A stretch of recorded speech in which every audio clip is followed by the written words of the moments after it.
Thank you. Welcome, everybody. Okay, good. Hi. Well, welcome everyone to the presentation tonight.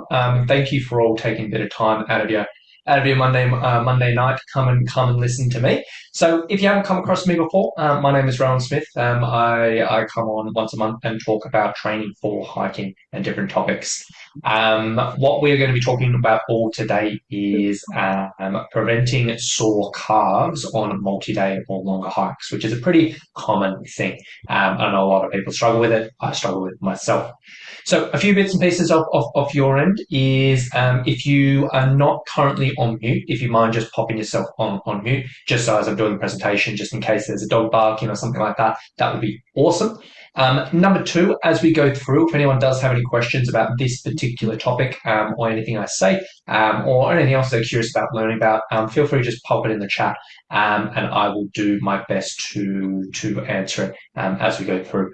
So we'll probably, I've got a jam-packed presentation, probably take about 40 minutes or so, 35 minutes. So hopefully I'll have a bit of time for questions at the end, but we will see how we go. So let me share my screen and get this all going and we can get into the presentation. Sure.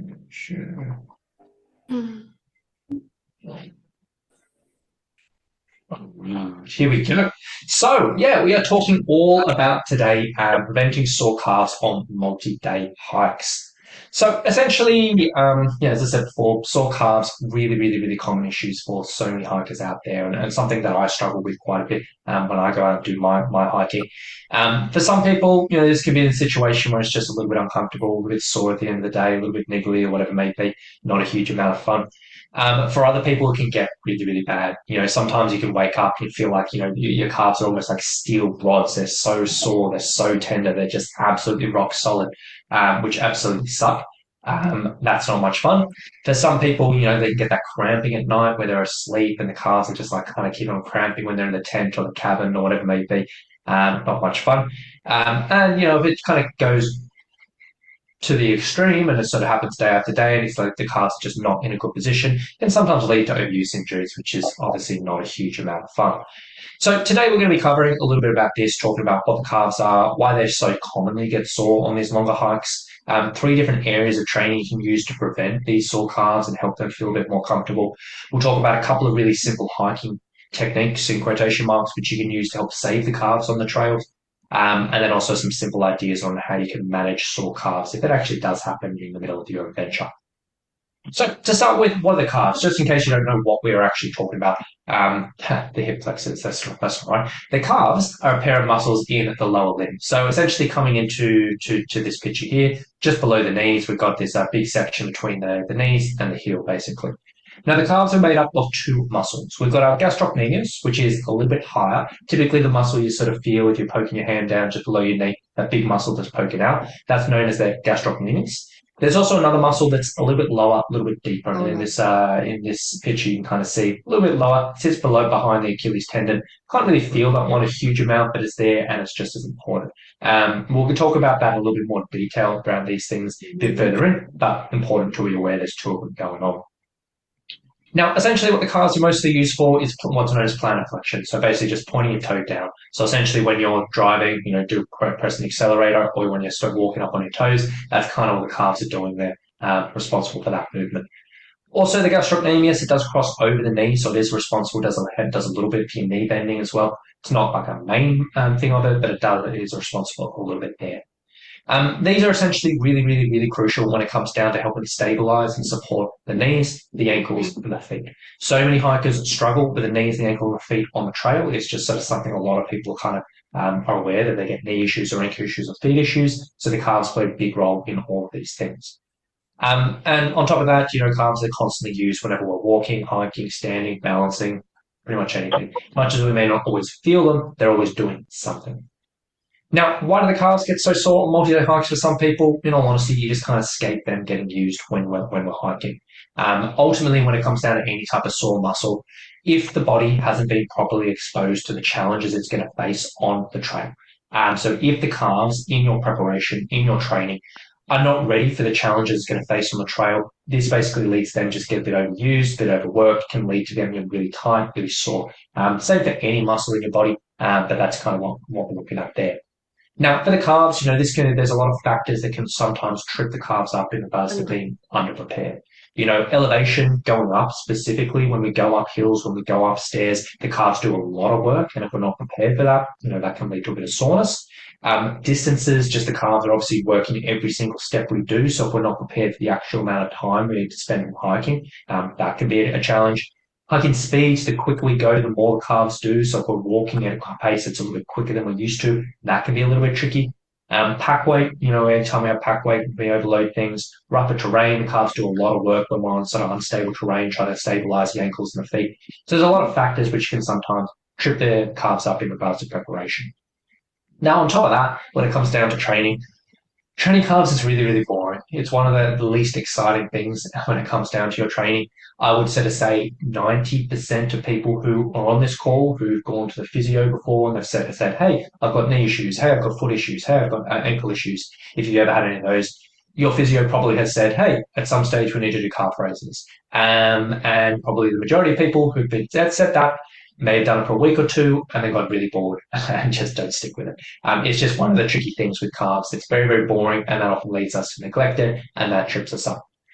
Now, essentially what we want to be looking at on the prevention side of things, or what we're going to be talking about today, is we want to be exposing the calves to the specific demands they'll face on your adventures. We want to build up the strength and endurance specifically in these muscles. And we also want to reduce the stress to the calves as much as we can while we're actually out on the trail. So on the exposure side of things, like this is something I kind of talk about in a lot of these presentations because it's very, very similar between all the different issues that you face. And it's very, very similar for just preparing in general for an adventure. Ultimately, when you're preparing for an adventure, no matter what type of hike you're doing, you should ultimately know how long you need to be hiking for in hours, have a rough gauge of what your longest day is going to be. You should probably know what pack weight you need to be carrying. And if possible, being aware of roughly what type of speed requirements you may need. It's not always necessary. It's not always possible to be aware of this, and sometimes people aren't exactly sure. But having a rough idea of roughly how quick you may want to be hiking. Now, first and foremost, when we are looking at our training, when we're looking at our preparation, we just want to make sure that our hiking plan and our preparation is going to get us ready for all of these things. When we're sitting down and figuring out how much hiking, how much walking we're doing, we want to be thinking about getting ready for all of these things. And ultimately, you want to come up with a plan which will slowly and steadily build up your hiking distance and your pack weight to the equivalent targets of your adventure. So if you need to hike for 6 hours with a pack of 8 kilos, if that's your longest day on the trip, you need to be confident that your training is building up to that. And also try to incorporate speeds which are relatively close to what you need for your adventure. So if you're aware that you're a really, really slow walker, which a lot of us are, and you're aware that, okay, actually on the trail, I need to be roughly a little bit quicker than what I normally walk, it's probably worthwhile trying to practice that in your training. Now, I won't go into too much more detail in regards to that because I talk about this on pretty much every presentation. But if people are interested in learning how to put together a plan like this and figure this out a little bit more, I think there was a presentation we did on completely this subject, which should be part of the Camino Women things. What's it called? Breakdown or I'm losing my words at the end of the day. The list of videos that I've done. But if not, if anyone needs a breakdown of that, leave me a message. I've got plenty of videos that break it all down.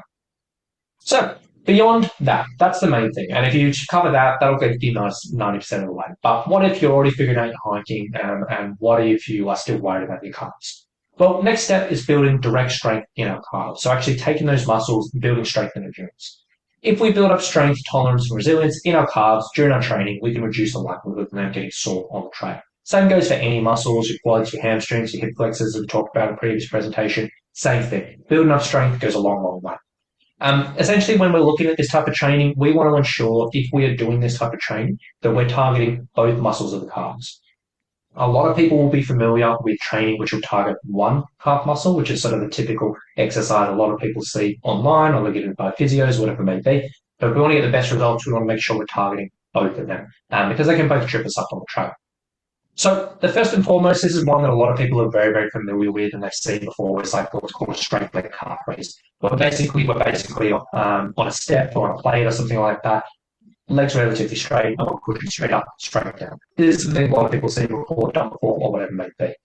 This specific exercise is really, really good for working the gastrocnemius, that upper part of the calf. You can feel that muscle getting a little bit burning. You can feel that muscle working. Very, very effective. Now, there's a million and one ways you can go about this. In this particular demonstration, I'm wearing a backpack. I'm on one leg. I'm on a step. This is kind of a more, I guess, advanced version of this particular option. If you did want to make this a little bit easier for yourself, you can basically start with body weight, so you're not having got that external weight. If this is too hard, you can do this with two legs at a time, or you can do it from the floor as well, so you don't have that extra range of motion. There's lots of different ways you can play around with this. If this is a little bit too easy for you, if you sort of did this, had a little bit of pack weight, like I can do like 30 of these very, very easily, then you can load on a bit of extra weight. Most people would have seen something like this before. I'm not going to go about it too much more, but that's the first step. Doing some calf raises in a week. Now, when we're looking at that soleus, that little deeper muscle, a little bit lower, then we would essentially want to explore calf raises or explore exercises where we have a bit of a bent leg. So in this version, they're called straight leg calf raises because the leg is pretty straight. We're pushing up to our toe and down. On the flip side of things, these bent leg calf raises, what these would do is just hug at its soleus a little bit more. It'll basically just change the dynamic of the movement, just move a little bit lower. So in this particular example, what we're doing, very similar thing, but we're sitting in like kind of quarter squat. We're pushing up and down, up and down. It does feel a little bit awkward when we do this at first, and you will notice that the quads do quite a bit of work because you're kind of holding yourself up in that squat position. But this is kind of what we're looking at here to work on this. So the combination of the two things can be really, really useful.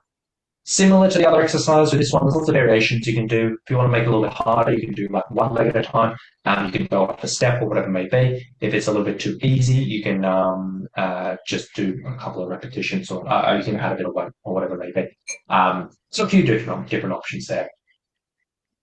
Some people do that and they're like, oh, that's actually really uncomfortable. Or some people are like, oh, I've got quite sore knees. Like that doesn't really like improve my knees, whatever it may be. Which is absolutely fair enough. So another option is doing something like this, which is basically, again, we've got our knees bent. Again, we're pushing up on our toes. But basically this one is just so you can control the weight a little more. The only tricky thing with this particular one, this seated calf raise, is that soleus, it's surprisingly strong. We will very, very often underestimate how strong it is, and we'll very, very often just not be aware of how strong it is. So you actually do need to put a little bit of weight on this, which may be a little bit awkward putting on your knee or whatever it may be. But this can be a decent option. Now, I'm not going to go into too much detail around, okay, when it comes down to strength training, it's not just a couple of exercises, but there's questions of how many repetitions I do, how many times do I repeat it, how many times in a week do I do, and all of that.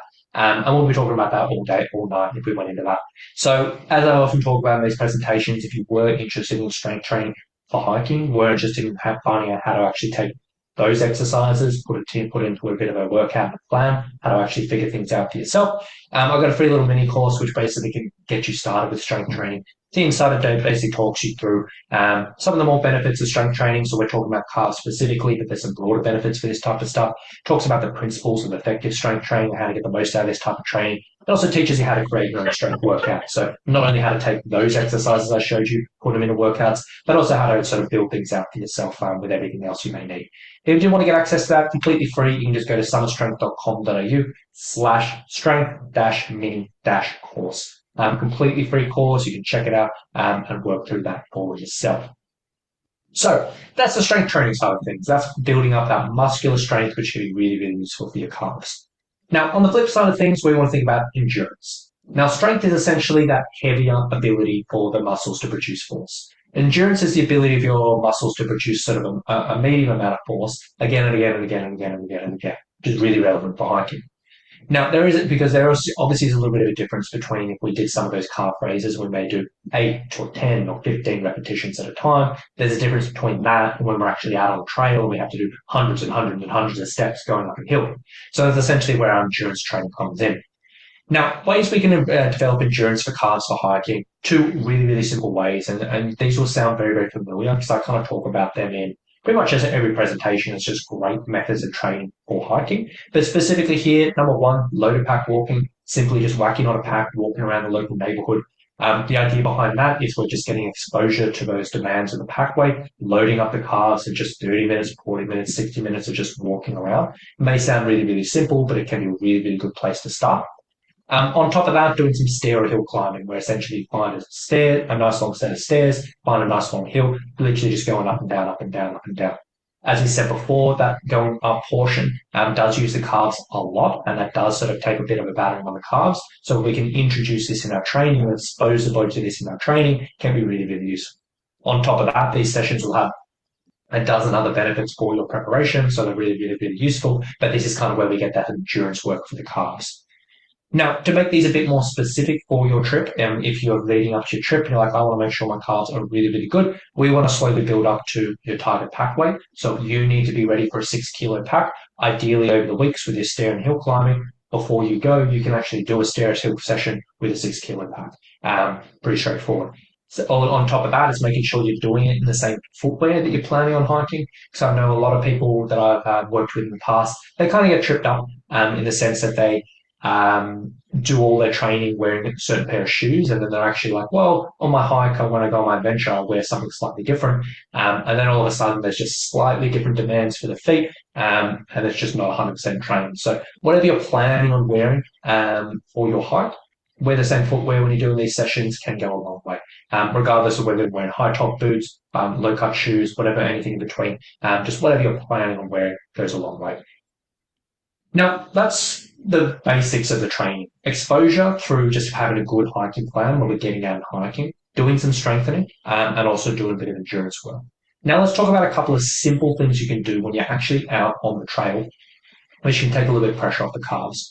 Now, these techniques, I call them techniques, but they don't even qualify as that in all honesty because they are that simple. They may seem a little bit basic, but I promise you they do make a big, big, big difference.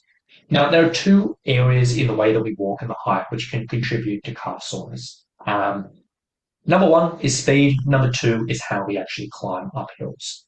Now, speed is essentially really, really simple.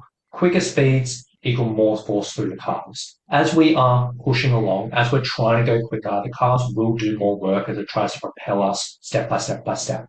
This typically isn't a big deal on the uphills because going uphill we're relatively slow. This typically isn't a big deal on the downhills because when we're going downhill, we're relatively slow because we're just trying to steady in this. It typically ends up being on the flats. And a lot of us don't realize it, but essentially once we get to the flat, we're like, oh my gosh, thankfully there's a flat ground here. I'm going to make a little bit of time. And we end up power marching along. We end up trying to push to the front of the group or push to a group that's a little bit further ahead of us or whatever it may be. And that's all well and good, not a problem at all. But if you are aware that you're the type of person that does get sore calves and you're like, hey, this is actually something that worries me, concerns me, I struggle with it or whatever it may be, this is something you probably want to remind yourself to. When I get on the flats, just take it easy. When I get on the flats, just go at my normal pace. When I go on the flats, try not to turn into power marching, but keep it at my casual pace. It may sound super, super simple, but I promise you it makes a really significant difference. Now, the other technique we can look at is when we're actually going up hills or going up stairs. Now, one thing that a lot of people will do just naturally is when we're going up a steep hill or when we're going up a steep set of stairs is we'll tend to hike up on our toes. So what will happen is we'll be up on our toes and we'll step up, step up, step up, step up and be quite high on our toes. Now, this is fine if we do it day-to-day life. If we're walking up and down the stairs at home, we're walking up the stairs at shops, not a big deal because we're only doing like 20 steps, 30 steps, whatever it may be. However, if we're doing this out on the trail and we may be doing hundreds and hundreds and hundreds of steps over a period of a few days, this can sometimes end up being a little bit tough. Because if we're up on our toes, then essentially we end up putting a lot of pressure through the calves because the calves are responsible for that movement. And the calves are really, really doing a lot of work. And as much as the calves are strong relatively, they are still a small muscle group. So they will get tired and that can lead to a little bit of discomfort and them getting sore. So one thing that we can sort of do here is if we're like, hey, I typically climb up on my toes, one thing we can look at is doing what we call the heel push technique, which is really, really simple. And essentially what you're doing is when you're going up a set of stairs, when you're going up a hill, is as opposed to being up on your toes, just try to plant your foot and try to get your full foot on the ground. And as you are pushing up to the next incline, just put a bit of weight through your heel. Doesn't have to be your entire body weight or anything like that, but feel like you're pushing a bit of weight through your heel.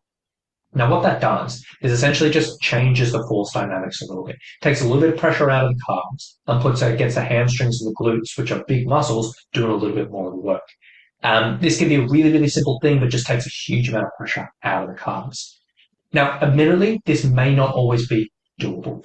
Sometimes the incline is just too steep, and you're like, this is my calves, like, I just cannot plant my feet. Sometimes I'm on awkward steps, and like, I just can't do this. But just do it where you can. You don't have to get obsessive about this, but even if you can do this 20% of the time, 30% of the time, that can sometimes be enough to help the calves feel a bit more comfortable. On top of this, this is a technique I often recommend to people who struggle with knee pain on the sense as well. So if you do struggle with knee pain going up hills, this can be really useful because not only takes pressure out of the calves, but also pressure out of the knees as well. So it can be a really, really nice technique. So keeping your speed control, looking at the heel push can really, really help out the calves. So on the prevention side of things, what you can actually do to reduce the likelihood of those calves getting a bit uncomfortable, very, very simple. Number one, follow a smart hiking plan to help build yourself up with your needed metrics. Again, if you're not sure about how to go about that, so we didn't really dive into the details today, reach out to me, flick me an email. I can send you through a video which goes into that in detail. Number two, incorporate some targeted strengthening, working both the gastrocnemius and the soleus at both bent and straight leg calf raises in one way or another. Fit in some specific endurance work, ideally getting a bit of pack walking at some stage, and before you go, making sure we're getting some stair climbing, some hill climbing if you can. Try slowing down on the flats and try that heel push technique on a sense. In all honesty, if you tick off all of those bits and pieces, it will make a dramatic difference to not only your calves, but also just your general preparation as well. It can go a long, long, long way. But beyond prevention, say you've done all this and you're still getting sore calves on the trail. Or say, you know what, your trip's in 2 or 3 weeks and you're like, oh my gosh, I haven't got time to do all this, but I am still worried about my calves getting sore on the trail. What can I actually do on the trail if I get sore? Well, there are a few very, very simple things that can make a bit of a difference. So number one, shouldn't have used an old presentation. Need to change these headings. But number one, when we're looking at sore muscles on the trail, one thing I always recommend is self-massage. It can be really, really, really nice on any type of sore muscles you have. Essentially, at the end of the day, or even at lunch, if you have a muscle that's tight, that's sore, that's uncomfortable, give it a little bit of massage with your thumbs, with a tool, or whatever it may be. It can be really, really, really great. Now, if you're at home, you may be familiar with doing this with like a foam roll, where you get on a foam roll up and down on a muscle. That can be really good. Obviously, that's not super realistic for hiking. You're not going to be carrying a foam roller in your pack. But one thing that can really, really be useful here is using a water bottle. So in this situation, when we're looking at calves specifically, here you may just get a water bottle, whether it's like a heavy water bottle, whether it's like a how would you say, now water bottle, or whatever it may be.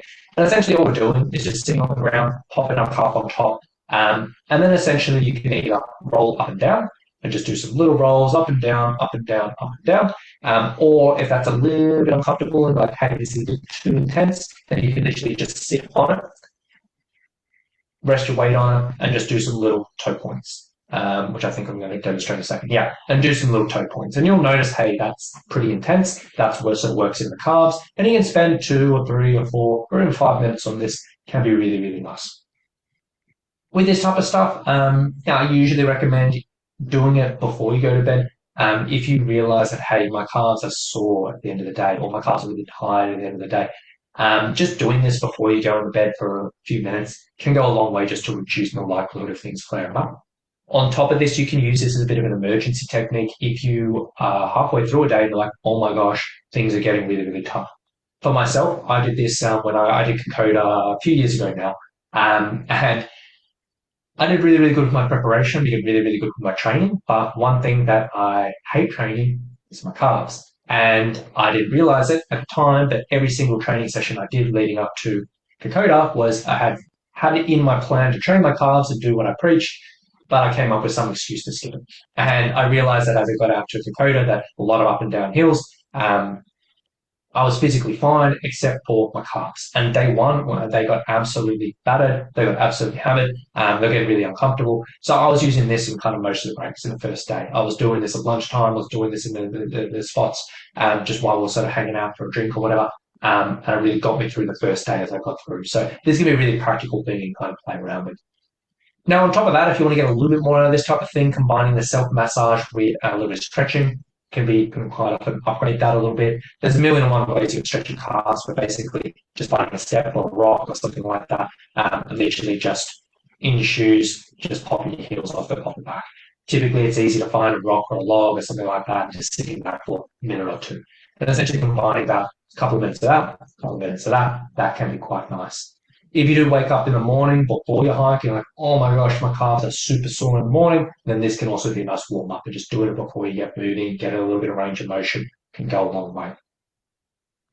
Now, one other thing that you can look into, I wouldn't say most people need to do this, but if you are the type of person you're like, hey, I've had bad experience with calves before, or you know what, I'm really, really worried about that, or if you're a little bit susceptible to getting those night cramps that I mentioned before, and at night when you're sleeping, calves cramping up, this can be a decent option, is getting some sports compression socks.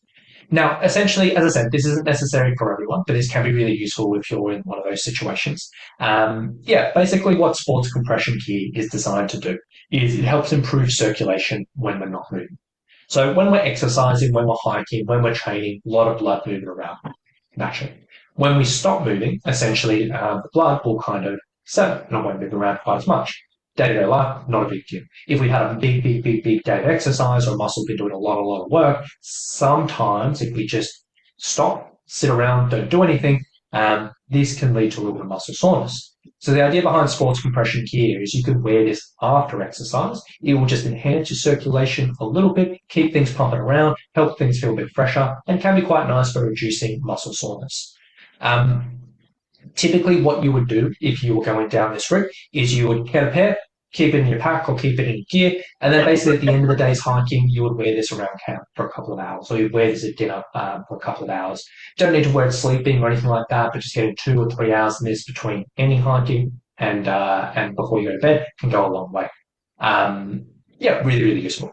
Now, some people are like, hey, this is cool. Should I be wearing them when I'm hiking? In all honesty, don't really need it. When you're actually hiking, the blood's moving around plenty already. It's not particularly necessary. It's just wear your hiking socks. This is more for when you stop moving.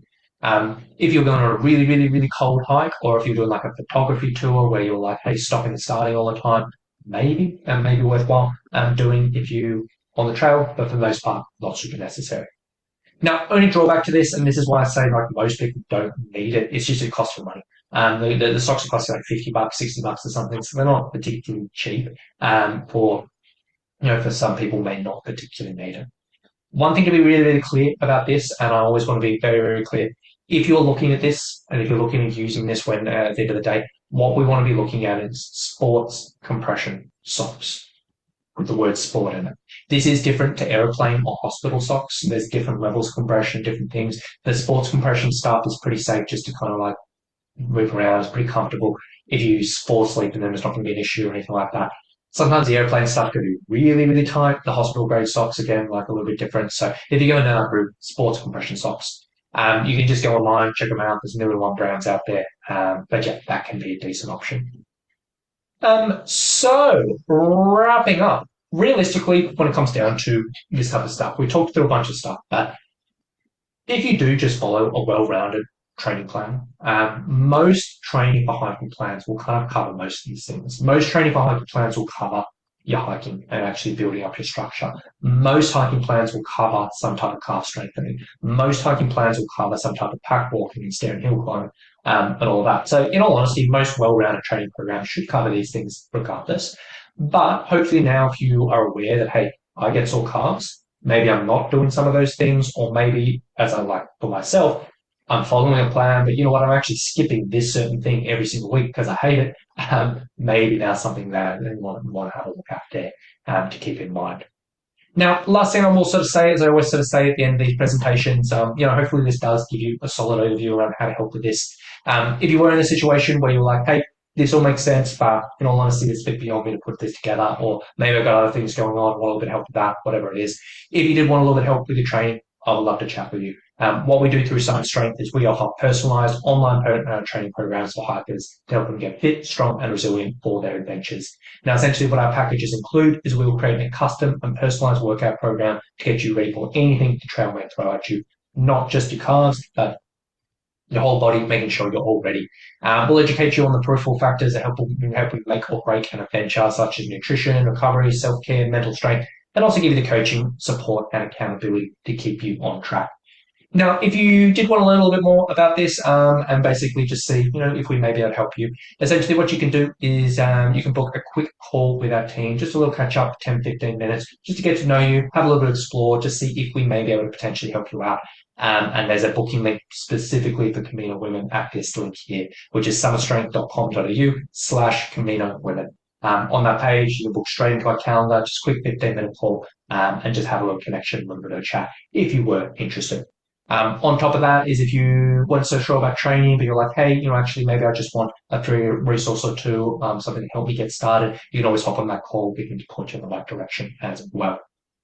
So with that being said, that is me done with that presentation. I really do hope it was useful. I really do hope it sort of helps a few people out. If anyone does have any questions or if any of that stuff covered, what am I doing with time? So a little bit of time. So if anyone does have any questions of all of that, feel free to plug it in the chat. I'm happy to help out. And yeah, fire away if you've got any questions from that or anything else.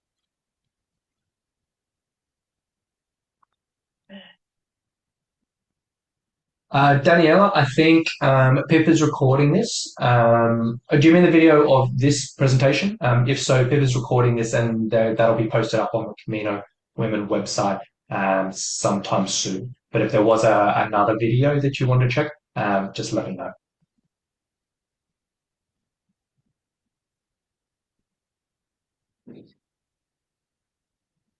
Cassie, will you be talking about shin splints at some stage?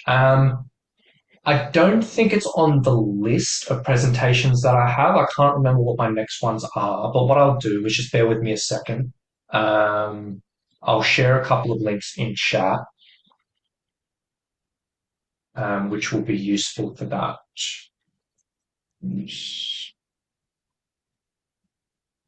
Um,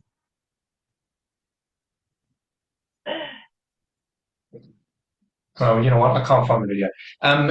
Cassie, do you want to just send me an email? I'll put my email in the chat and I will dig up the video for you tomorrow. I've got a couple of resources and that may be useful. And anyone else who does have anything they want to learn, feel free to flick me an email to rowan@summitstrength.com.au. Just remember the AU at the end and I can sort you out. Lovely. Thank you for that. No worries. Well, a big thank you to Rowan. That was fabulous and so lovely to see many faces of the ladies I've spoken with. There's Cassie smiling at me, but thank you all for joining us. And just a little bit of insight into our next topic. It's on the 12th of May, Monday, and it's Rowan chatting all about getting back into hiking after some time off. So that will be a really helpful one. Which one I was doing.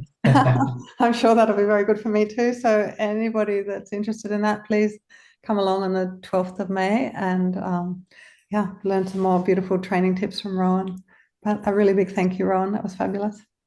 No, thank you so much for having me on. I really appreciate everyone spending a bit of time on the Monday night to come listen to me yammer on. So, as I said, anyone has any questions at all, feel free to flick me an email through. I'm always happy to chat about anything. But aside from that, hope everyone has a lovely evening, and we'll talk to you all next month. And I'll post the recording in the group, so you'll all have access to this, so you can listen to it again if you like. Yeah, have a lovely night, everybody. Thank you so much.